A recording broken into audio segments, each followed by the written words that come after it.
bueno, es un tema demasiado extenso, demasiado importante. De hecho, podemos decir que es el corazón de la teología en general. Pero vamos a tratar, mis hermanos, de abarcar algunos puntos importantes. Y al final de cuentas, pues tenemos que aterrizar todo este asunto teológico en asuntos prácticos. Quiero comenzar por compartir con ustedes parte de la definición que un teólogo, experto también en el idioma griego, el doctor Carballosa, comenta acerca de lo que es la gloria de Dios. Mire, dice el doctor Carballosa que en el Antiguo Testamento existe 25 vocablos en hebreo que se traducen como gloria. Sin embargo, el término más usado, el que va a aparecer ahí en nuestras escrituras, así traducido como gloria, el más usado, también significa abundancia, riqueza, honor, esplendor, y se usa, dice el doctor Carballosa, para expresar el honor o la gloria de alguien. Por ejemplo, dice él, cuando José estaba en Egipto, dijo a sus hermanos: haréis pues saber a mi padre toda mi gloria en Egipto, y todo lo que habéis visto, y daos prisa y traed mi padre acá. Ahora, en esta palabra gloria, como es usada aquí por José, tiene que ver con lo que la gente que le conocía podía ver. Sus hermanos que habían ido a Egipto y lo habían conocido, siendo ya el segundo señor de Egipto, ellos pudieron contemplar esa riqueza de José, los palacios donde vivía, los carruajes en los que se movía, y José dice: vayan y digan a mi padre toda esta gloria que ustedes han visto. Allá en el libro de Esther, ese hombre malvado, Amán, también habla acerca de sus riquezas y utiliza esta palabra hebrea de la que nos habla el doctor Carballosa. Amán dice en Esther 5:11: y le refirió a Amán la gloria de sus riquezas y la multitud de sus hijos y todas las cosas con que el rey le había engrandecido y con que le había honrado sobre los príncipes y siervos del rey. Mis hermanos, en ambos casos, que solamente es un ejemplo de las muchas veces que aparece en la Biblia esta palabra, específicamente en el Antiguo Testamento, en estos dos casos que he utilizado como ejemplo, la palabra se utiliza para referirse a la parte visible, a esas riquezas que todos podían contemplar en estos hombres, en estos dos hombres que he mencionado. Pero hay que decir que no solamente era el oro, la plata, las piedras preciosas que ellos poseían, sino también, sin duda, sus palacios, sus vestiduras, sus esclavos, el respeto y la admiración que eso causaba a la gente que les miraba. Todo eso, mis hermanos, se constituye como la gloria de esos hombres. Cito otra vez al doctor Carballosa y dice: cuando la palabra se usa con referencia a Jehová, implica la revelación de su ser o de su carácter, al igual que los fenómenos mediante los cuales su presencia es conocida. Ahora, ¿qué quiere decir esto? Bueno, mis hermanos, mire, en el caso de los hombres, como los dos ejemplos que he mencionado, sus bienes materiales y todo lo que esos bienes les podían proveer, eso es lo que para ellos era su gloria. Mire, esas monedas, esos lingotes de oro, esos palacios, esas vestiduras, no eran la persona misma de esos ricos o de esos poderosos, sino era una muestra visible de lo que ellos eran ricos y eran poderosos. Las riquezas no eran ellos mismos, pero sí reflejaban la condición que ellos tenían. Ahora, en el caso de Dios, que es espíritu y no tiene necesidad de nada y menos de lo material, Él no muestra su gloria ante sus criaturas a través de posesiones materiales como lo hacen los hombres. ¿De qué manera muestra entonces Dios su gloria? Bueno, Él muestra su gloria en lo que Él mismo es. La Escritura, mis hermanos, contiene un pasaje muy interesante que podríamos aquí analizarlo y tardarnos algunas horas, pero solamente voy a hacer mención de él, que está ya en Éxodo 24, donde Moisés nos dice lo siguiente: entonces Moisés subió al monte y una nube cubrió el monte, y la gloria de Jehová reposó sobre el monte Sinaí, y la nube lo cubrió por 6 días, y al 7º día llamó a Moisés de en medio de la nube, y la apariencia de la gloria de Jehová era como un fuego abrasador en la cumbre del monte, a los ojos de los hijos de Israel. Otra vez, la gloria tiene que ver con algo que se manifiesta, que es visible, que se puede percibir. Y aquí estamos hablando de la gloria de Jehová. Una nube y un fuego consumidor. Ahora, mis hermanos, ambas cosas, la nube y el fuego consumidor, son una representación de algo que Dios es. En este caso, estamos hablando de la santidad de Dios. ¿Por qué una nube? Porque nuestro Dios es un Dios que es inaccesible, que es absolutamente santo, que no puede ser visto de manera directa. Pero además, este Dios es juzgador de todo pecado. En Él no hay una sombra de imperfección. Él más bien es fuego que todo lo consume. Ahora, déjame decirle que la nube y el fuego no eran Dios mismo. Así como el oro y la plata no son el rico o aquel hombre poderoso. La nube y el fuego no eran Dios mismo, sino una forma de manifestar lo que Él es.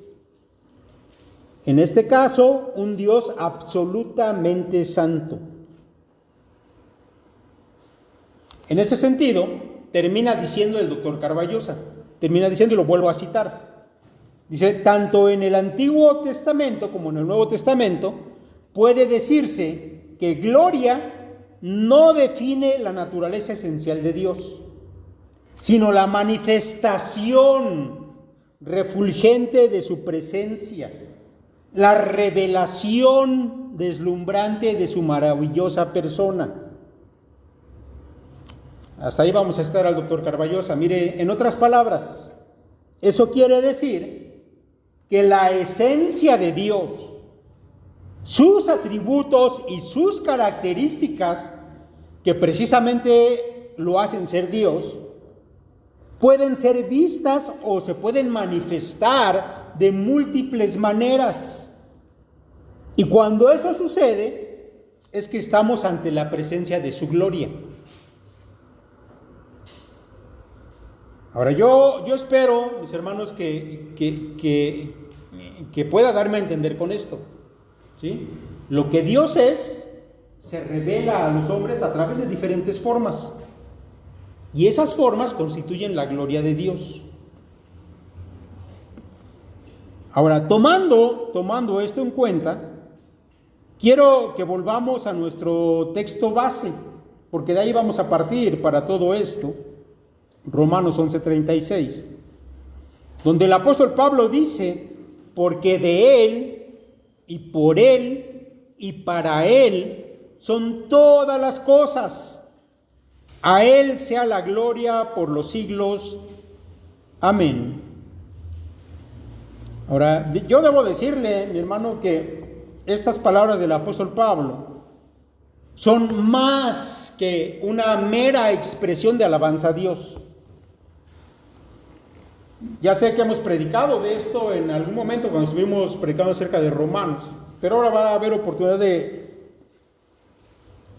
expresarnos más ampliamente acerca de esto.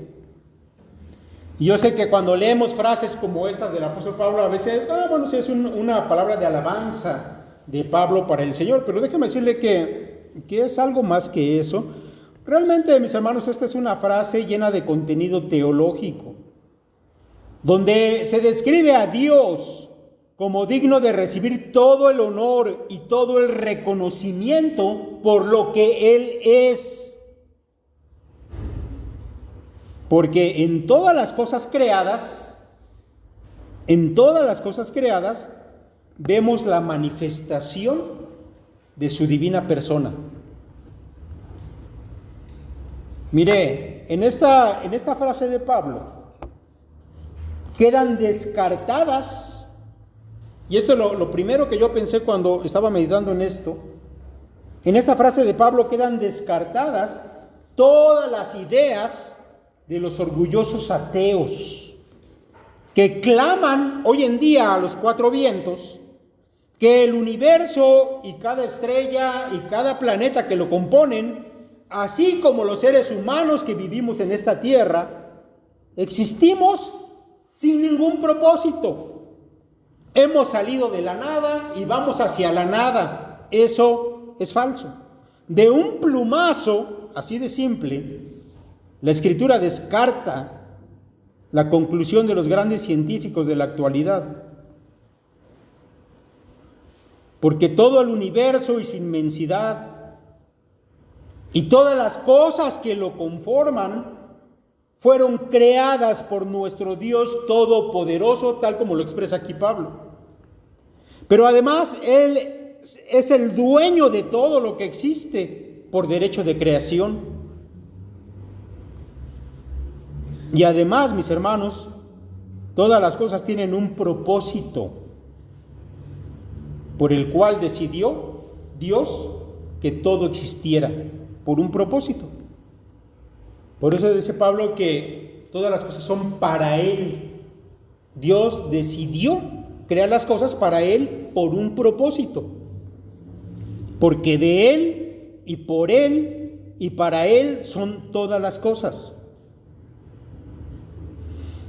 Ahora déjeme decirle que en este momento, desde nuestra condición humana limitada y además dañada por el pecado, no podemos entender cuál es el propósito detallado de cada cosa que existe en la creación de Dios. Sin embargo, mis hermanos, sí sabemos que al final, cuando estemos allá con Él, sí vamos a poder contemplar cómo Dios hizo que cada cosa cumpliera su parte en ese gran propósito divino. Y yo creo que vamos a estar absortos de poder contemplar su infinita sabiduría en todo lo que Él ha hecho. Por eso es que también le vamos a dar la gloria eternamente.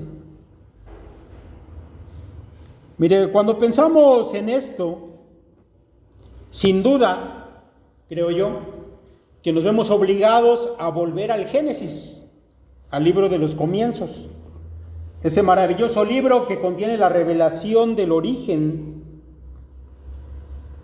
no solamente del universo y de esta tierra, sino de lo que es la más importante creación de Dios, según está plasmado ahí en ese libro. Y estoy hablando del ser humano. Del ser humano que fue hecho poco menor que los ángeles, como también la Escritura lo declara, pero que sin embargo recibirá más alta gloria que ellos, que los ángeles, debido al propósito con que Dios nos creó. ¿Cuál es ese propósito? Bueno, alcanzar a ser semejantes a Cristo mismo. Mire, allí en Génesis vemos cómo Dios va creando por el poder de su palabra y sin que la evolución intervenga de ninguna manera todas las cosas que existen. Desde los cielos hasta este planeta y lo que hay en él.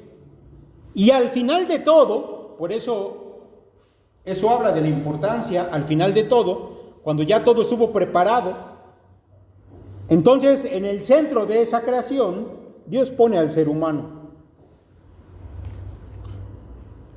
Mis hermanos, sin duda que cada galaxia, cada constelación, cada estrella del universo reflejan lo que Dios es. Un Dios absolutamente sabio, omnipotente, soberano sobre todas las cosas,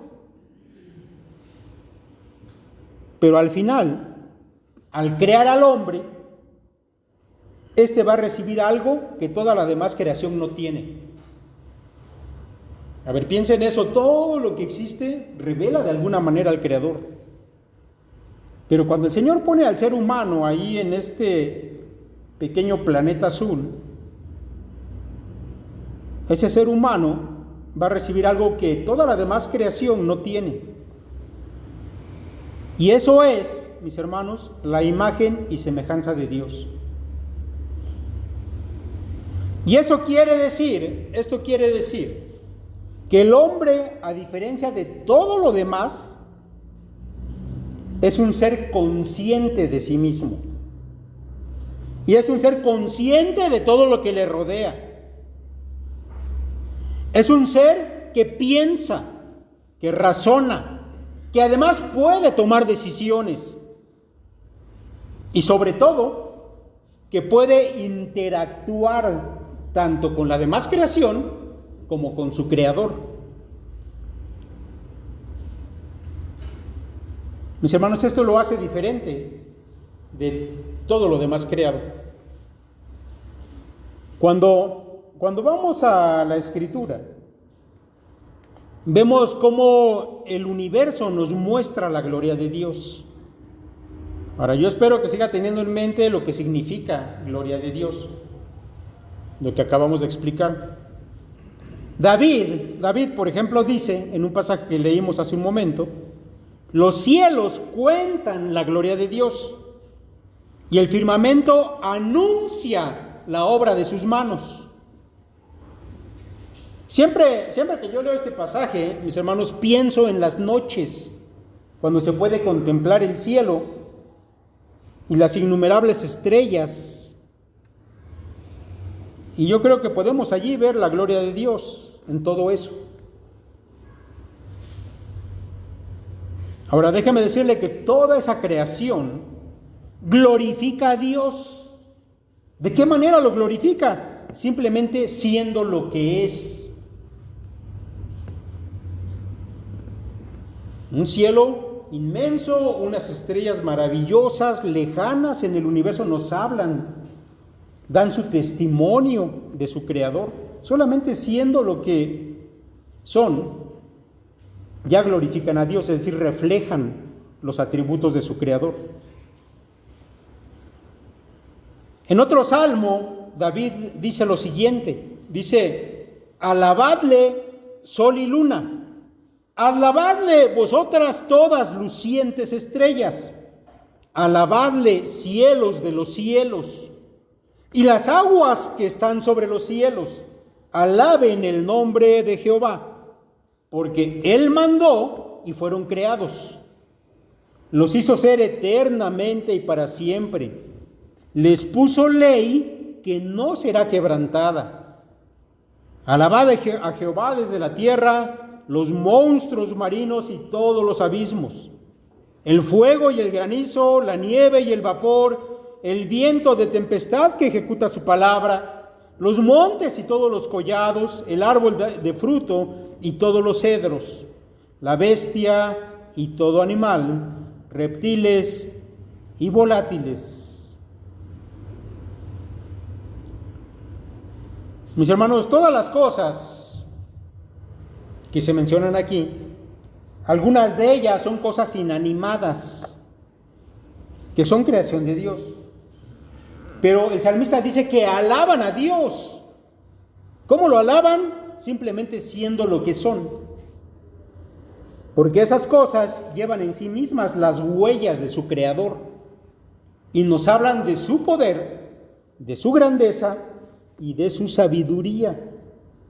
Por eso cuando se nos permite ver la naturaleza, ver un poco de ese esplendor que Dios creó, a nosotros como hijos de Dios nos nace de inmediato darle gracias a Dios, alabar a Dios por eso que estamos contemplando. Esas cosas creadas, aún inanimadas, cumplen una función: mostrarnos o glorificar a Dios. Pero además quiero llamar su atención a algo interesante que David introduce en medio de todo este salmo. Dice: les puso ley que no será quebrantada. De esa manera, mis hermanos, podemos ver, por ejemplo, las estaciones del año, que coinciden, por supuesto, con el movimiento de los astros. Podemos, mis hermanos, contemplar hoy en día, con todos los avances que hay en la ciencia, cómo todo en el universo se rige por leyes invisibles, que para los científicos modernos aún son un misterio. Pero además, mis hermanos, esas leyes también coinciden con la matemática, es decir, que se pueden describir por ecuaciones matemáticas. Hay un orden en todo eso, hay leyes. Y aun cuando los científicos puedan clamar que todo surgió de la nada, ¿de dónde salieron las leyes que rigen al universo? Ahora déjeme decirle que al cumplir con esas leyes, el universo da testimonio de que hay un orden. Todo lo creado da testimonio acerca del ser que lo creó. Es decir, que el universo mismo nos muestra la gloria de Dios, simplemente con ser como es, y al seguir las leyes que Dios le dio. Mire, mientras estaba preparando esta predicación, estuve pensando en muchas cosas.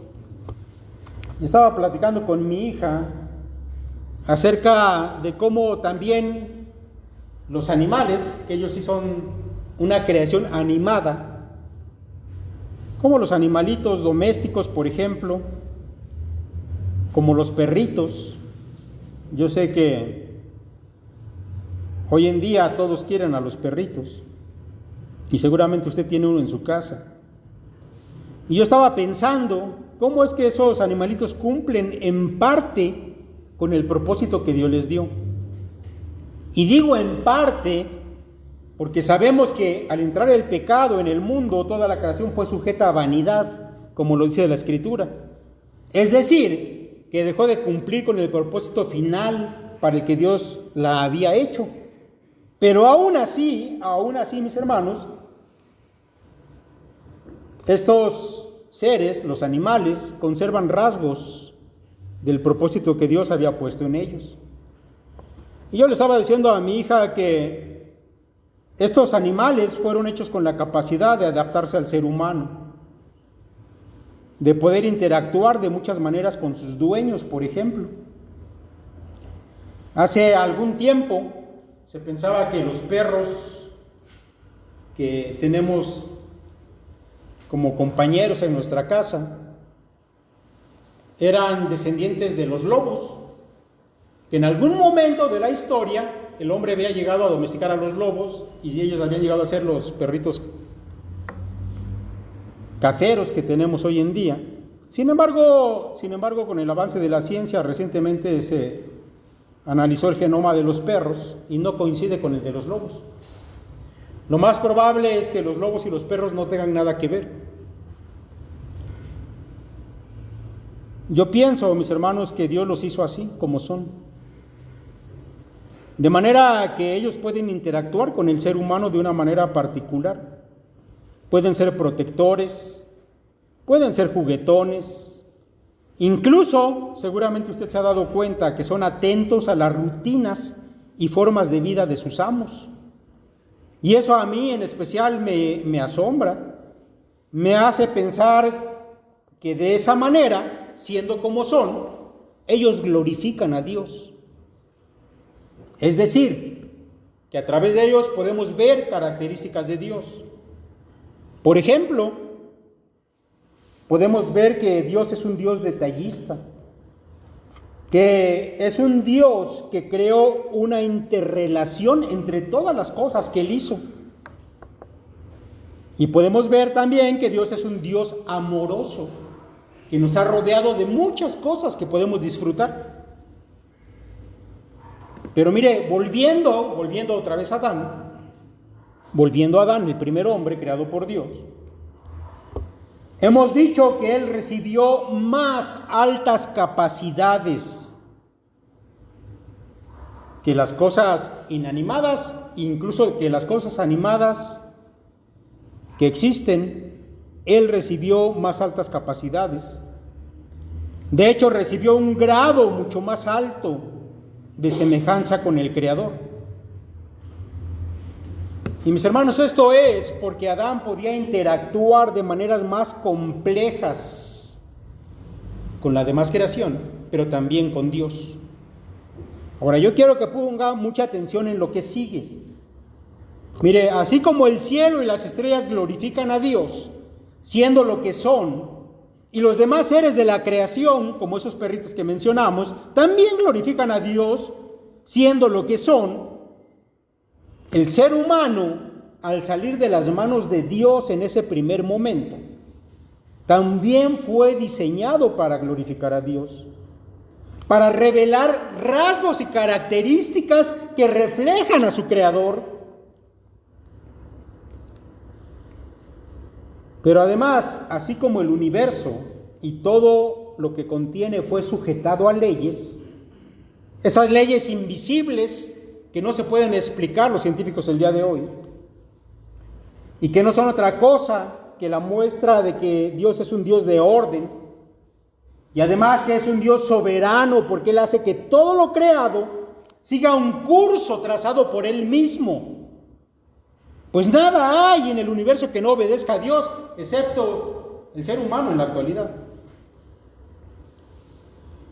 De la misma manera, mis hermanos, el hombre recién creado por Jehová Dios, como lo llama la Escritura al crear al hombre, fue hecho para poder hablar. No quiero que pierda de vista esto. Cuando dice Génesis que el hombre fue un ser viviente, esas palabras hebreas, muchos rabinos judíos lo traducen como fue hecho un ser que habla.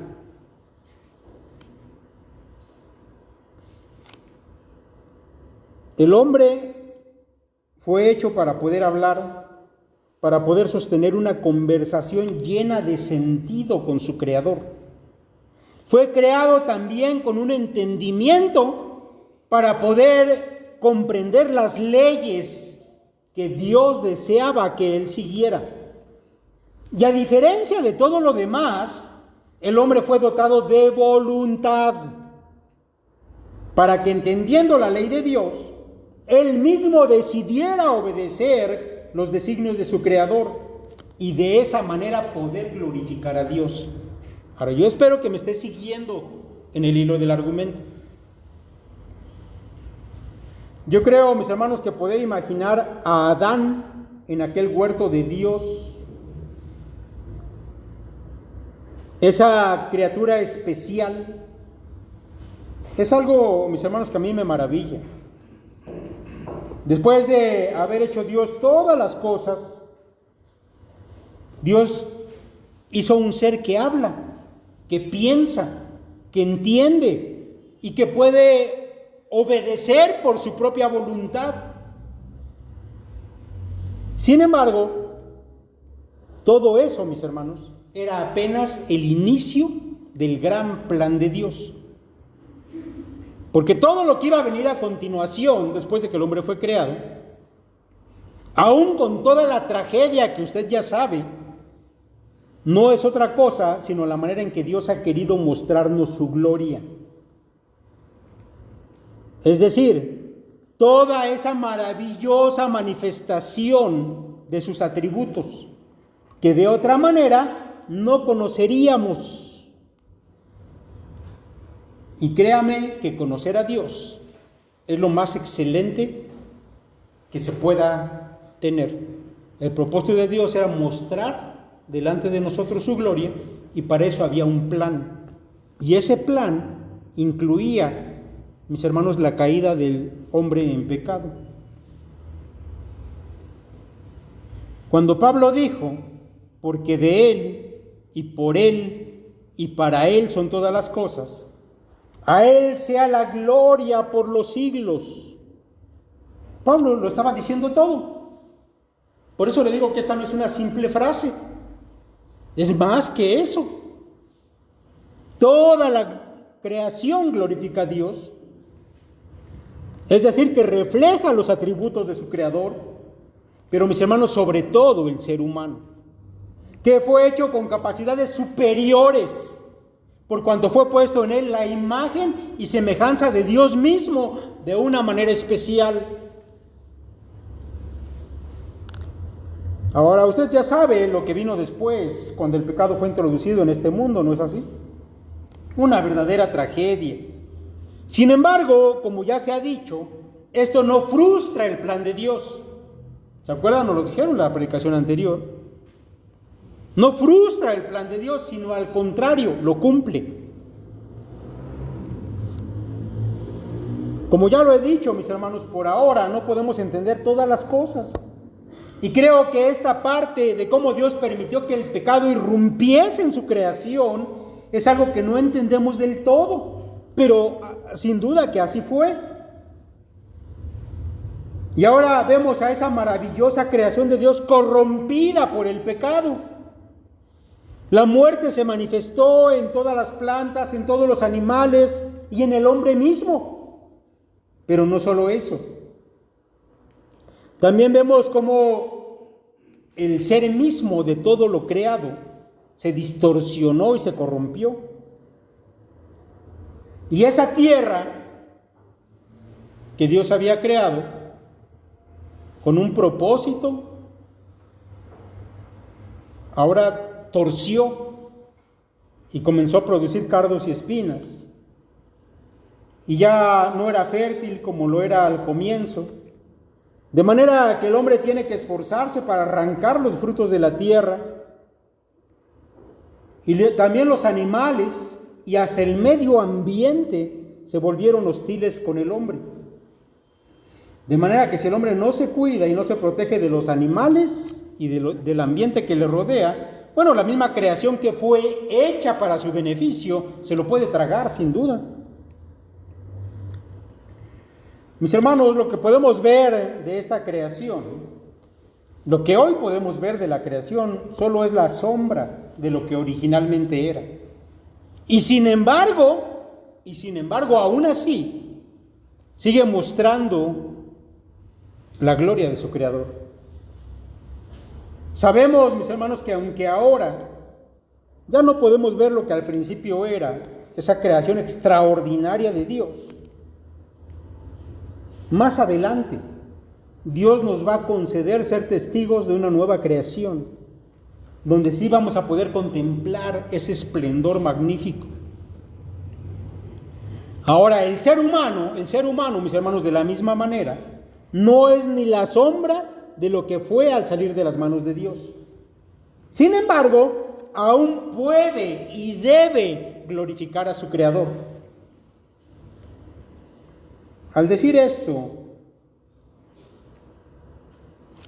no puedo, mis hermanos, pensar en casos concretos que nos sirven de ejemplo. A pesar del pecado, a pesar de la adversidad que ahora hay en este mundo, el hombre todavía puede y debe glorificar a su Creador. Y en la Escritura, mis hermanos, tenemos ejemplos de cómo puede hacerse eso. Mire, pienso por ejemplo en José, aquel muchacho que nació siendo el 11º de 2 hermanos, hijo de Jacob, uno de los patriarcas del pueblo hebreo. Él fue puesto por Dios en una familia numerosa de hermanos que simplemente pues odiaban a José. Al grado de hacer planes para matarlo. En ese entonces José era el hermano más pequeño, todavía no nacía Benjamín, él era el más pequeño. Pero en lugar de ser protegido por sus hermanos, como creo que sucede en la mayoría de los casos, ellos deseaban deshacerse de él de manera definitiva. Ahora, ¿por qué sucedía eso? Pues simplemente porque José estaba siendo usado por Dios y estaba recibiendo revelaciones a través de sueños que venían de parte de Dios. Y José glorificaba a Dios siendo receptor de esos sueños. Y además los declaraba delante de su familia. Y eso molestaba en gran manera a sus hermanos. Al final, pues usted sabe, decidieron no matarlo, pero sí lo vendieron como esclavo. Y eso, por supuesto, no disminuye su pecado. Solo nos muestra otra forma en que la naturaleza corrompida de ellos estaba actuando. Y estando en Egipto, siendo un esclavo, José solo hizo lo que tenía que hacer. ¿Qué es lo que tenía que hacer? Mantenerse grato delante de Dios. Ahora es verdad, mis hermanos, que en ese tiempo no existía la ley. No había ningún libro de instrucciones, como hoy en día tenemos la Biblia, que le dijeran a José cómo agradar a Dios. Pero en cambio, Dios se había manifestado a Abraham, el tatarabuelo de José. Se había comunicado con Isaac, su abuelo. Y Dios le había dado instrucciones. Y por supuesto, Dios había interactuado de manera especial con Jacob, el padre de José. Hasta el grado de que Jacob luchó cara a cara con Dios en persona. Y Jacob fue instruido y fue transformado por Dios mismo. Y José había escuchado y conocía todo esto de labios de su mismo padre. Por esto, utilizando su comprensión y haciendo uso de su voluntad, José decidió obedecer a Dios, que es santo, y se negó a dormir con la mujer de su amo egipcio, porque aquella mujer era perversa e intentó muchas veces de seducir a este joven. Pero José tenía un razonamiento, había escuchado las palabras de su padre y tenía una voluntad, y en esa voluntad decidió no hacer esto, sino glorificar a Dios. Ahora, yo debo decir que para un joven de la edad de José, que además estaba lejos de su casa en un país extranjero, donde no había normas morales como las de sus padres, para José esto debió ser una gran tentación, sin duda. Pero él decidió honrar a Dios en lugar de agradarse a sí mismo. Mis hermanos, dicho en otras palabras, él solo hizo lo que tenía que hacer de acuerdo a esa ley no escrita, pero que sí conocía la ley de Dios. Y en lugar de seguir con la corriente corrompida de este mundo, José glorificó a su Señor. Mis hermanos, no voy a contar toda la historia porque usted ya la conoce, pero yo quiero llamar su atención al hecho de que aún viviendo en las situaciones más adversas, donde ser humillado y despreciado es fácil, como lo fue José, pero también es fácil dejarse llevar por la corriente pecaminosa. Sin embargo, aún es posible glorificar a Dios, simplemente haciendo lo que sabemos que debemos hacer, por cuanto Dios nos lo ha revelado. Ahora, yo quiero que usted se dé cuenta de que esas mismas características que Dios dio a Adán son las mismas de las que José echa mano para cumplir su propósito. Hablar, su padre y él hablaron, pensar, entender, razonar, poder decidir y obedecer. Dios nos creó con esas capacidades para algo, para glorificarlo. Yo creo que si fuéramos como los perritos, glorificaríamos a Dios haciendo las cosas que los perritos hacen. Pero Dios nos dio capacidades que nos hacen semejantes a Él mismo. Tenemos que echar mano de esas capacidades. Mis hermanos, sabemos que el pecado hace que todas esas capacidades se distorsionen al ser empleadas. Y por eso el hombre hoy en día usa su lengua solamente para hablar de las cosas corruptas que hay en su cabeza. Y usa su entendimiento torcido para planear cómo hacer lo malo y cómo satisfacerse a sí mismo. Y su voluntad, ese don que le dio Dios, lo utiliza para inclinarse una y otra vez a realizar las cosas que ofenden a Dios en lugar de glorificarlo. Mis hermanos, en la actualidad, en el entorno en que nosotros hemos sido puestos por Dios, tenemos cosas que José nunca tuvo. Por ejemplo, la Biblia.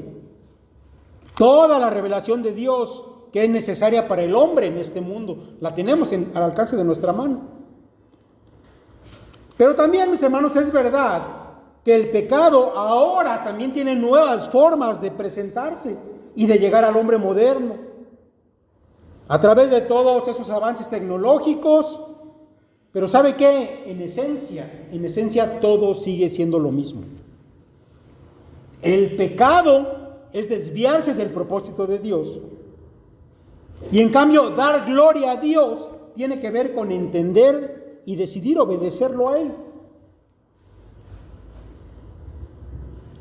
Ahora yo quiero, mis hermanos, que ustedes piensen lo siguiente. Mire, en verdad, glorificar a Dios es algo simple.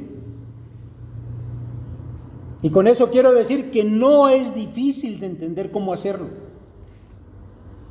Solamente tenemos que hacer aquello para lo cual fuimos creados. Entender la revelación de Dios que nos ha sido dada, sus leyes, su voluntad, y decidir obedecer. Y de esa manera tú glorificas a Dios.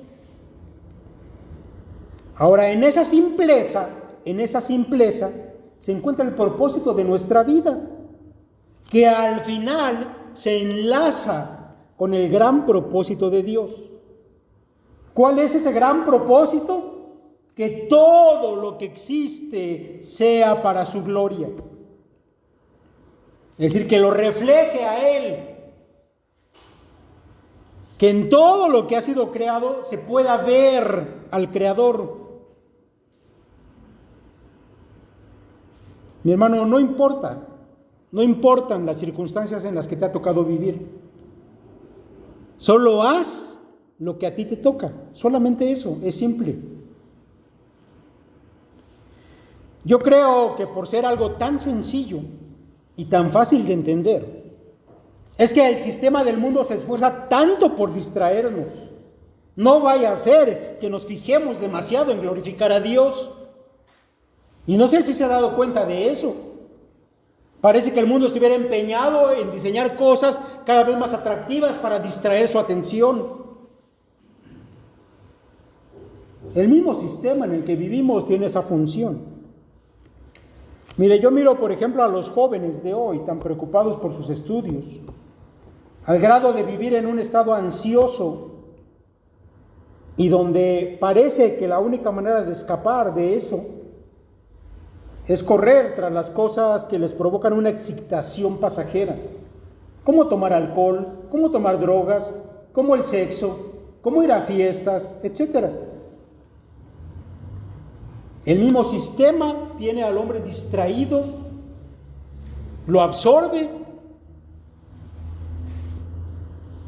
Pero también, mis hermanos, la gente adulta, que ya no estudia, que ahora trabaja, ver cómo se desgasta en su rutina y se enferman por sus preocupaciones, que están sobre todo centradas en lo material.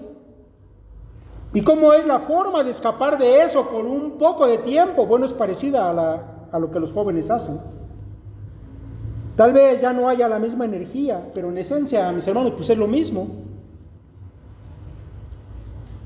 Y yo me pregunto si alguna vez nos detenemos a pensar si al hacer todo eso tenemos en mente el propósito original, glorificar a Dios. Y yo creo, mis hermanos, que la mayoría de las veces la respuesta es obvia. No lo tenemos en mente.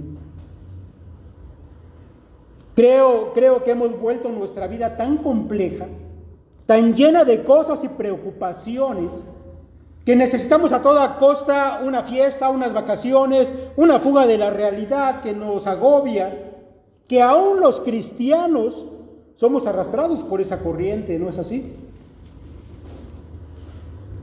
O dígame si su vida mantiene aún esa simplicidad de solamente buscar la gloria de Dios, de enfocarse en que cada cosa que usted hace glorifique a su Creador. Y si no lo glorifica, entonces mejor no lo hace.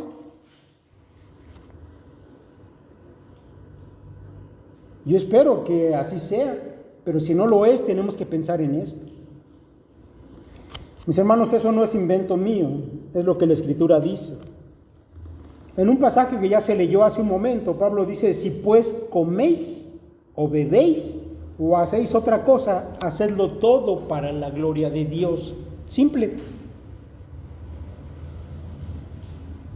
Ahora, yo debo decirle que estas palabras de Pablo ahí en 1 Corintios 10 son dichas después de que Pablo había enseñado a sus lectores a discernir lo que agrada a Dios de lo que no lo agrada en medio de un mundo que está torcido, que está confundido, que está distraído. Por ejemplo, Pablo ha dicho en este mismo pasaje lo siguiente. Él dijo: de todo lo que se vende en la carnicería, comed sin preguntar nada por motivos de conciencia. Porque del Señor es la tierra y su plenitud. Si algún incrédulo os invite y queréis ir, de todo lo que os ponga delante, comed sin preguntar nada por motivos de conciencia. Mas si alguien os dijere: esto fue sacrificado a los ídolos, no lo comáis por causa de aquel que lo declaró y por motivos de conciencia, porque del Señor es la tierra y su plenitud. Ahora, yo quiero que usted note que algo que suena complicado realmente no lo es. Pablo dice: cuando vayas a comprar carne, que en aquel tiempo la mayoría de las carnicerías vendía carne que había sido sacrificada a los ídolos, tú no preguntes nada, dice Pablo. Todo lo que ha sido creado por Dios es para nuestro provecho. Así que compra tu carne y no te preocupes por lo que no sabes. Otra vez, eso es vivir con simplicidad. ¿Para qué te complicas la vida? Pero luego dice: pero puede ser que un incrédulo te haya invitado a comer. Y en ese tiempo todos los incrédulos eran idólatras. Y Pablo dice: tú ve y come y no preguntes nada. ¿Para qué haces complicado lo que es simple? Pero ahora dice: y si el incrédulo te declara que esa carne viene de un sacrificio a los ídolos, entonces haz lo que debes hacer. Es decir, sigue glorificando a Dios. Sigue reflejando a Dios en ti para tu prójimo. Y no te comas esa carne. No por ti, porque tú sabes que los ídolos nada son, y que además sabes que la carne es algo que Dios creó para tu provecho y que te alimenta y que lo puedes disfrutar. Pero a pesar de que todo eso es bueno, hay algo que es más importante: la conciencia de tu prójimo.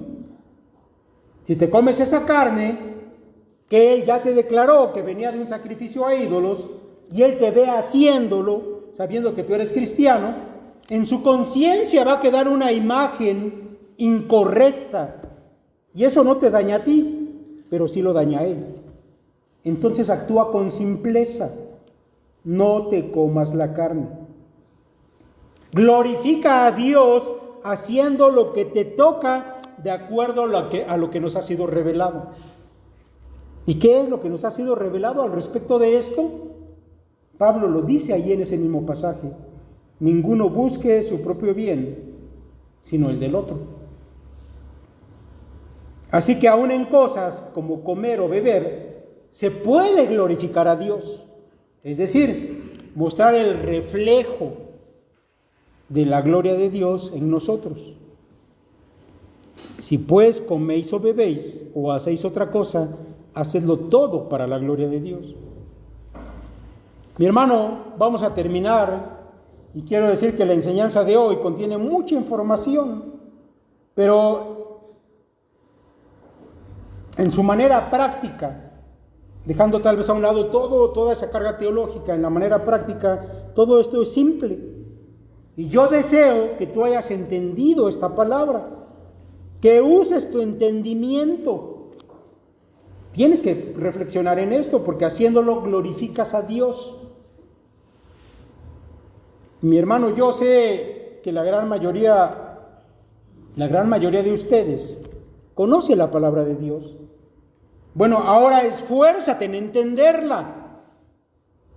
Yo sé que a todos que hemos leído la Biblia y que conocemos mucho de la Biblia, aún nos falta entender cada día más esa palabra. Y luego tenemos que dar el paso que sigue, obedécela. Mira, yo sé que hay iglesias donde la gente hace lo que quiere. Hablando de cristianos, hay iglesias donde la gente hace lo que quiere. Sé que hay congregaciones donde los cultos se planean para agradarse a ellos mismos. Son cultos que se convierten en shows. ¿Y qué decir de la vida de la gente de esas congregaciones? Bueno, su vida simplemente no refleja a Dios. Hoy el mundo, mis hermanos, considera que lo más importante eres tú mismo. Que para ser feliz debes ser lo que tú quieres ser y debes vivir las cosas que para ti sean más satisfactorias. Y eso ha entrado a las iglesias. Por eso muchas hacen las cosas que hacen. Pero mi hermano, tú no te confundas. Vuelve a esa simplicidad benéfica de la palabra de Dios. Solo tienes una cosa que hacer. Glorifica a Dios en todo lo que hagas. Y si vas a hacer algo que no glorifica a Dios, mejor abstente. Porque no deseas complicar tu vida y sufrir las consecuencias. Si todos siguiéramos la palabra de Dios en las cosas que tenemos que hacer y dejar de hacer las que no tenemos que hacer, mi hermano, no tendrías tantas cosas problemáticas en tu vida. Porque yo sé que si hoy algunos de ustedes tienen depresión, ansiedad, confusión, un montón de problemas de los que ya no saben ni cómo salir, sin duda es porque en algún momento comenzaste a complicar tu vida, distrayéndote de lo esencial. Y ahora ya no sabes cómo salir de eso. El Señor le dijo a alguien que vivía de esa manera lo siguiente: Marta, Marta, afanada y turbada estás con muchas cosas, pero solo una cosa es necesaria. Mi hermano, solamente glorifica a Dios. Para eso fuiste creado. Si lo haces, Él te usará para cumplir ese propósito más grande de que un día todas las cosas revelen a su Creador. Dios permita que eso sea una verdad en tu vida. Es simple, hermano. Solamente concéntrate en lo esencial. Que el Señor les bendiga.